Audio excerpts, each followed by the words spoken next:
Bom dia a todas as pessoas aqui presentes. Eu quero mais uma vez agradecer ao Memorial da Resistência pela oportunidade de fazer esse evento. É muito simbólico e muito importante para a gente fazer esse evento aqui, neste espaço de resistência, né? Eu queria também agradecer a parceria com a Secretaria Municipal de Educação, que tem um projeto que desenvolve com o Instituto Vladimir Herzog, projeto de formação na área de educação em direitos humanos.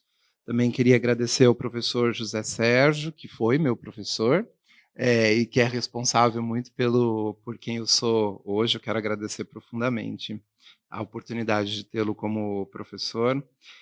Também agradecer ao Instituto Vladimir Herzog pelo trabalho que faz na defesa irrestrita dos princípios da democracia. E eu queria aqui anunciar, agradecer também, né, a presença de todas as pessoas que se dispuseram a estar aqui nessa manhã para esse painel, para essa conversa, e anunciar também que aqui a gente tem representantes, além da Secretaria Municipal de Educação, a gente tem o Gustavo Felício, da Secretaria de Assistência Social, a SMADES. Nós temos aqui também representantes da Secretaria Municipal de Direitos Humanos, as diretorias regionais de ensino e muitos parceiros. Eu não vou me atrever a falar todos, porque provavelmente eu vou esquecer alguém. Enfim, né? Eu acho que... E aí eu vou dar sequência, a gente não fez uma organização assim de ter uma composição que alguém conduz a mesa, então a gente aqui faz autogestionar, né? Essa condução aqui, né? E antes de falar, então, sobre as razões que nos colocam hoje nesse painel, né, e que nos provoca a pensar aí no que a gente está chamando de caminhos de acolhida e participação no enfrento à violência contra a escola, eu quero expressar o meu nome, em nome do Instituto Vladimir Herzog, os meus sinceros sentimentos a todas as famílias, escolas, professores, comunidade escolar, que vivem, estão numa situação estão aterrorizadas, de que estão vivenciando momentos de tristeza, de dor nesse período tão dramático que a gente vem enfrentando, né? E é importante dizer que a gente está, em alguma medida, falando sobre os ataques contra escolas, né? Mas quando a gente fala sobre o ataque contra uma única escola que seja, a gente está falando de um ataque contra todas as escolas, contra toda a sociedade, contra todos os princípios democráticos, ou seja, um ataque contra todas e todos nós, né? Acho que pouco falando, vou tentar trazer assim um panorama muito geral dessa problemática, desses ataques, para a gente seguir um pouco nessa conversa, né? Então a gente está vivenciando aí pelos noticiários, vendo uma série de números, um crescente número de ataques contra escolas, mas a gente precisa entender muitas vezes que esses ataques eles não são isolados, né? Por esse princípio de que o ataque a uma escola é a todos, a todas, né? E que esses ataques eles também não são corriqueiros ou algo que aconteceu sem algum tipo de planejamento, né? Eles são, sim, ataques que são planejados, eles são orquestrados e eles envolvem múltiplos fatores. E a compreensão desses ataques não como isolado e de todos esses múltiplos fatores, ela é fundamental para a gente compreender quais são os caminhos de enfrentamento a essa situação. Então, num panorama geral, nos últimos 20 anos, a gente teve pelo menos 22 atentados contra escolas, sendo que 17 deles envolviam escolas públicas, né? A gente está falando aí de 40 mortes, mais de 78 feridos e dezenas de famílias e comunidades despedaçadas com tudo isso. Também chama bastante a atenção que esse número ele vem crescendo. De 2020 para cá, a gente, são aí os 28 meses, né, porque a gente acabou de começar 2023, foram registrados 11 ataques, né, efetivados. e contra 6 num período de 4 anos, que seria de 2016 a 2020. Né? Então, de alguma maneira, isso vai indicando para a gente uma certa tendência de crescimento do número dessas ocorrências, e a gente também tem visto o agravamento desse tipo de violência. Muitas pesquisas são realizadas, e a gente também no Instituto Vladimir Herzog tem acompanhado algumas características em relação a esses ataques, então eu queria compartilhar um pouco aqui com vocês, reforçando de como a gente está falando de uma questão que ela é complexa e multifacetada, né? Primeiro, que todos esses ataques, como eu havia dito, eles foram premeditados. Então, eles não foram ocasionais diante de um possível conflito pontual, um acerto de contas ou algo do gênero. Né? Houve um planejamento para que eles acontecessem. E, na sua maioria, eles foram cometidos por alunos ou ex-alunos das escolas. Então, em alguma medida, são pessoas pertencentes a uma comunidade escolar. Né? Elas não estão alheias a esta comunidade escolar. Quase a totalidade também desses ataques foram cometidos por homens brancos. E na maioria deles, todos foram por homens, mas a maioria por homens brancos. A maioria desses homens estavam alinhados a discursos de ódio, a discursos misóginos, a discursos racistas, e aí a gente pode inferir uma certa ideia de uma supremacia branca e masculina como um dos elementos constitutivos aí desses ataques, né? Quase toda a totalidade também desses ataques, quem cometeu, né, esses ataques tinha acesso facilitado às armas de fogo. Né? A gente vive também numa sociedade que teve a liberação das armas, e esse processo todo aumenta a letalidade desse tipo de violência. Também uma característica é que esses jovens, de maneira geral, jovens e adolescentes, né, eles participam ativamente de fóruns e grupos que disseminam discursos de ódio, racismo, que reverencia nazismo e toda sorte aí de intolerâncias, né? E a gente tem aí um fenômeno que esses discursos todos estão na superfície, né, da internet, diferente de algum tempo que a gente falava em deep web, eles estão aí acessíveis, e a gente tem percebido também o quanto eles estão atingindo crianças e adolescentes, né? Eu acho que trazer um pouco essas características é para reforçar, né, o quanto esse fenômeno ele não é pontual, e quanto ele é bastante complexo e envolve uma série de questões sociais, políticas e econômicas. Né? Então, muitas vezes, né, dentro desses aspectos também, a gente tem uma presença muito grande desses discursos de misoginia, racismo, intolerância, discursos que a gente, nos últimos 4 anos, viu propagado, inclusive pelo próprio governo federal. Né? E aí é importante dizer, né, que quando a gente fala contra o ataque às escolas, né, e a gente está falando aí desses atentados, também é importante reconhecer que outros ataques também contra a escola são feitos, né, e que muitas vezes enfraquecem e atingem a própria condição da escola de cumprir a sua função social. Né?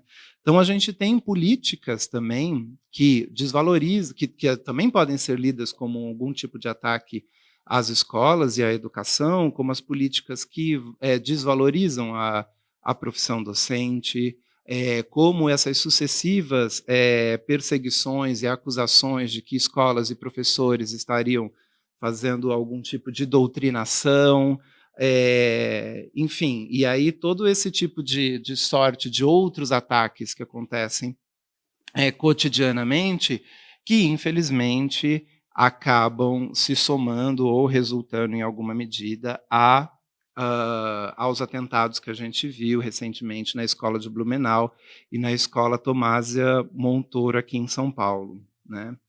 Então a gente também pode dizer, de novo, falando da complexidade desse fenômeno, né, que ele é também resultado de uma política do atraso, né, de proposições legislativas, que são muitas e foram muitas, para citar um exemplo, Escola Sem Partido, né, que visavam impedir a diversidade nas escolas, de uma política de facilitação às armas e né, à propagação de discursos de ódio, e, sobretudo, discursos de ódio muito bem direcionados, né, para os grupos minorizados, para mulheres, para a população negra, para a população LGBTQIA+. Né? Então, a gente pode pensar que todo esse fenômeno, que esses ataques, né, resultam de um contexto social que está imerso numa escalada de um ultraconservadorismo e de um extremismo de direita, que se reflete no país, mas que também no mundo. Né?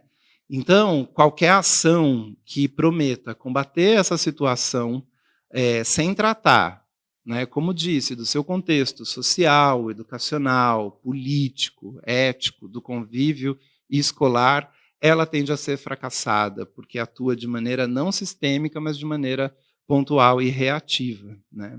Então, a gente acredita que é preciso repensar as maneiras com que cada escola e que cada sociedade, e que toda a sociedade possa fortalecer uma cultura de convívio, né? Pautada pelos princípios da democracia, dos direitos humanos, como a igualdade, a equidade e o acolhimento. Né? A gente pode dizer aí um pouco de uma crise, talvez, do convívio. Né? E a gente aqui está se dispondo a conversar sobre os caminhos, né, de acolhida e participação. Né? E aí a gente acredita que esses caminhos de acolhida e participação, eles passam pelo diálogo constante, permanente, que ele passa pelo convívio e pelo respeito mútuo. E aí a gente também precisa reconhecer que tivemos algumas reivindicações, né, por parte da população sobre a ampliação das seguranças nas escolas, né, que muitas vezes foram respondidas pelo poder público com mais policiamento. Né. Infelizmente, isso é um fato. Né. Mas a gente também deve se perguntar o que significa a presença da polícia na escola, até quando se pretende isso. Vou dizer para vocês, a gente teve durante esses casos, e muitos oportunismos também acontecem, de que a gente teve uma enxurrada de proposições legislativas no Congresso, das mais estapafúrdias, né? Inclusive querendo permitir que professores possam andar armados, enfim, a gente teve uma enorme enxurrada. Então, também, numa situação tão delicada, o quanto determinados setores da sociedade, né, e quanto alguns representantes do poder público se aproveitam dessa situação. E quando a gente fala sobre a questão do policiamento na escola, né, nos cabe algumas questões, né, que a gente provoca aqui. Né? Como que se dá o conflito aí, pensando já em conflito, entre a autoridade policial e a autoridade professoral? Nas situações que acontecem dentro da escola, quem responde a quem? Qual é a autoridade que está submetida a outra autoridade? Os agentes de segurança que estão trabalhando, né, ou policiais que foram designados ao trabalho em ambiente escolar, têm algum treinamento, né, sobre como fazer essa abordagem? Que tipo de abordagem é essa? E aí a gente sabe, até pelo trabalho do Instituto, né, que tem muitas crianças e adolescentes que, com medo da situação, acabam levando, às vezes, uma faca, alguma coisa, muito numa tentativa de se defender nesse tipo de situação.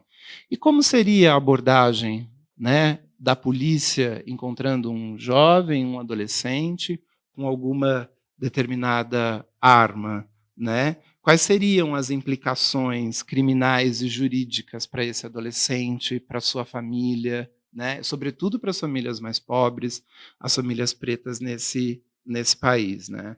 A gente tem que entender, de alguma maneira, que, apesar de legítima a reivindicação, né, de que a gente precisa evitar que esta presença policial seja responsável pela replicação de outras violências contra a escola e contra a comunidade escolar e sobretudo, em relação às populações periféricas, enfim, nos grandes centros urbanos. E a gente também precisa pensar qual é o impacto deste tipo de resposta do poder público nessas periferias, né? A gente sabe que as classes médias têm uma determinada relação, talvez, entre aspas, mais amistosa com a polícia, mas a gente sabe que essa relação não é a mesma em muitos territórios, né? A gente lembra aqui do genocídio da população negra nas periferias, muitas vezes provocada pela própria polícia. Então, esta é uma resposta pontual para um problema que é complexo, que ele é multifacetado e que ele precisa ser resolvido de maneira sistêmica e coletiva, e sem que a gente, sem perdermos, né, de vista que trata-se de uma questão escolar.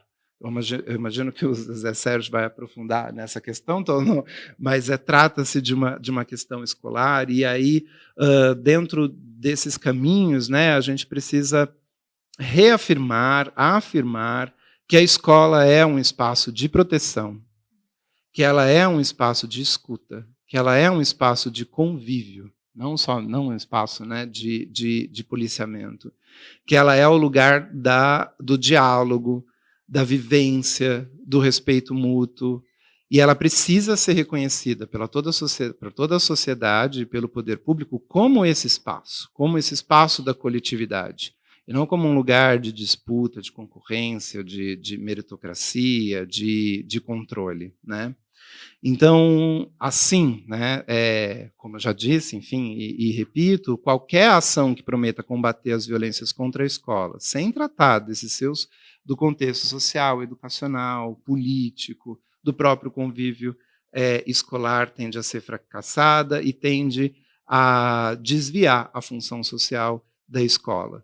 Então, a gente precisa, em alguma medida, rever como a escola se organiza e qual o papel dela numa sociedade que é radicalizada, né, para que a gente tenha atitudes concretas de enfrentamento ao crescimento do racismo, do machismo, da LGBTfobia e de discursos de ódio.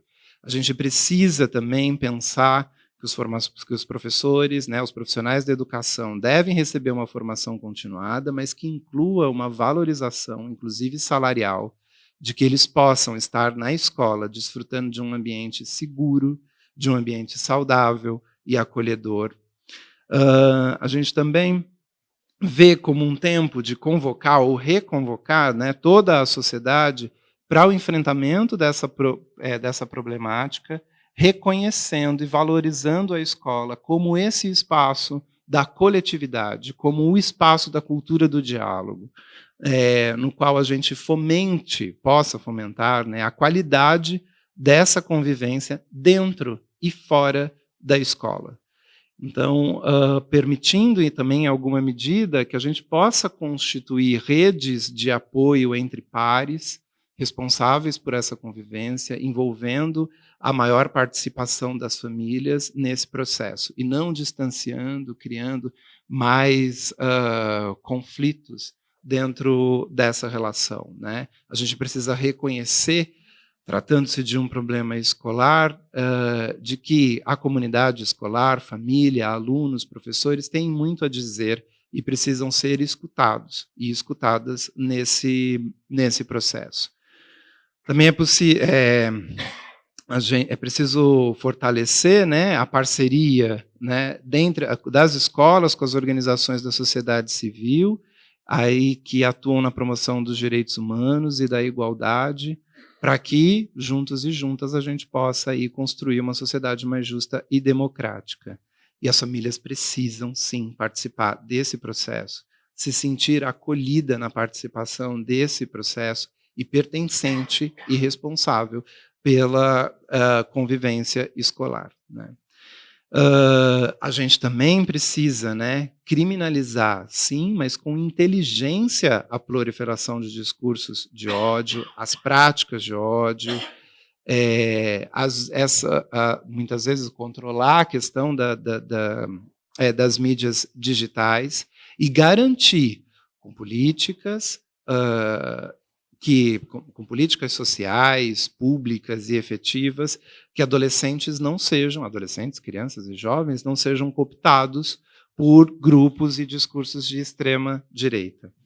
Por fim, mesmo, eu falei bastante aqui, né, o Instituto Vladimir Herzog trabalha muito em consonância com o Plano Nacional de Educação em Direitos Humanos, que foi um plano construído coletivamente, que olha para a questão da educação em direitos humanos não apenas como uma responsabilidade da escola, mas que se volta para a educação básica, a educação não formal, que envolve a mídia e os agentes de segurança.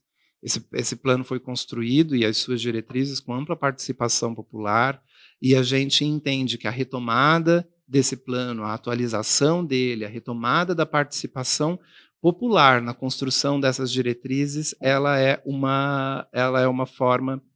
fundamental para a gente enfrentar essa situação. Então, finalizo, né, dizendo que é importante a gente lembrar que a educação em direitos humanos não é uma tarefa exclusiva das escolas, mas ela é de toda a sociedade. E cada um de nós tem a responsabilidade de agir no combate à violação dos direitos humanos e na produção e promoção do respeito mútuo em todos os espaços. Muito obrigado. Eu passo a palavra para o Rogério.